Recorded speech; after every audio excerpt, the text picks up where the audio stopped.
শুরু করিতেছি মহান আল্লাহর নামে, যিনি পরম করুণাময় এবং অত্যন্ত দয়ালু।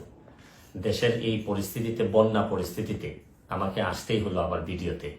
আমি সোশ্যাল মিডিয়ার মাধ্যমে যেভাবে দেখলাম যে এত পানি, বিশেষ করে আমি আমাদের এলাকায় দেখলাম যে 93 সালের পরে হবিগঞ্জে এত পানি খোয়াই নদীর উপরে কখনো হয়নি। কারণ একটা ভারত থেকে একটা ড্যাম এটা ছেড়ে দেওয়ার কারণে পানি আর কোনোভাবে কুলায় উঠতে পারতেছে না আমাদের নদী। এইদিকে আবার আমাদের দেখলাম যে ফেনীতে তো মানে শুধু বাড়ির ভিতরে ঢুকছে তা না, বাড়ির চালের উপর দিয়ে পানি যাচ্ছে।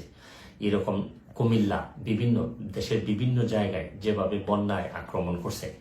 আমি যেহেতু বন্যা নিয়ে কাজ করছি, আমার কাছে মনে হয়েছে যে এই বন্যার সময় আমার একটা অধিকার আছে যে আপনাদের সবাইকে একটা আহ্বান করার, যে যে যে এলাকায় কৃতি সন্তান আছেন তারা নিজেরা একটু ঝাঁপিয়ে পড়েন মানুষের। কারণ দূর থেকে বন্যা বলতে আমরা পানি দেখি, কিন্তু আপনি যদি কাছে যান, প্রতিটা পরিবার যে কি পরিমাণ কষ্ট হয়, কাছে গেলে বুঝতে পারবেন যে মানুষের কষ্ট। আমরা তো এমনি শুধু থই পানি দেখি, কিন্তু ভিতরে গেলে বোঝা যায় মানুষের খাবারের অভাব হয়, মানুষের পয় নিষ্কাশন ব্যবস্থার অভাব হয়, মানুষের স্যালাইন লাগে। সামান্য একটা স্যালাইন নিয়ে যেতে পারলেও অনেক বড় উপকার হয়।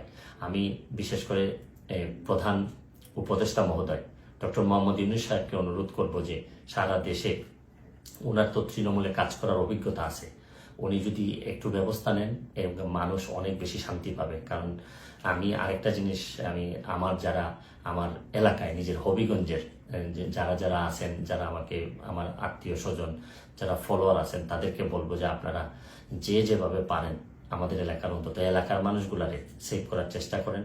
আমার পক্ষ থেকে আমি যেভাবে পারি কিছু না কিছু সহযোগিতা করার চেষ্টা করব। কারণ সবাই একসাথে দাঁড়াইলেই দেশের যে কোনো দুর্যোগে আমরা মানুষের কল্যাণ কিছু করতে পারবো। আমরা বহু মানুষ আছি, হয়তো মানুষ একটু বিপদে পড়লেই কাজে আসতে পারি, হয়তো আমরা চেয়ে ঘুরে বেড়া না, আমরা হয়তো অনেক বেশি প্রতিবাদকারী না, বা সব জায়গায় দাঁড়ায় যেতে পারি না, অনেক লিমিটেশন নিয়েই মানুষ হিসাবে বেঁচে থাকি। তারপর চেষ্টা করেন যে সবাই মিলে অন্তত বন্যা দুর্গতরে সবকিছুর ঊর্ধ্বে উঠে বন্যা যারা দুর্গত তাদের পাশে দাঁড়াবেন, এইটুকু আমার আপনাদের কাছে আহ্বান, আপনাদের কাছে চাওয়া। তারপর আমি একটা জিনিস বলি যে খুব খারাপ, এখনো আমাদের এলাকায় নদী ভাঙ্গন দেখা দেয়নি, নদীর চারদিকে পানি পড়তেছে। যদি ভাঙ্গন দেখা দেয়, খুবই খারাপ অবস্থা হয়, তাহলে আমার একটা, আপনারা নিশ্চিত থাকতে পারেন আমি যেভাবেই হোক সশরীরে আপনাদের মাঝে হাজির হব। আমি চেষ্টা করবো আমার সর্বস্ব দিয়ে যাদের জন্য আমি শপথ নিয়েছিলাম তাদের পাশে দাঁড়ানোর। ভালো থাকবেন, সুস্থ থাকবেন।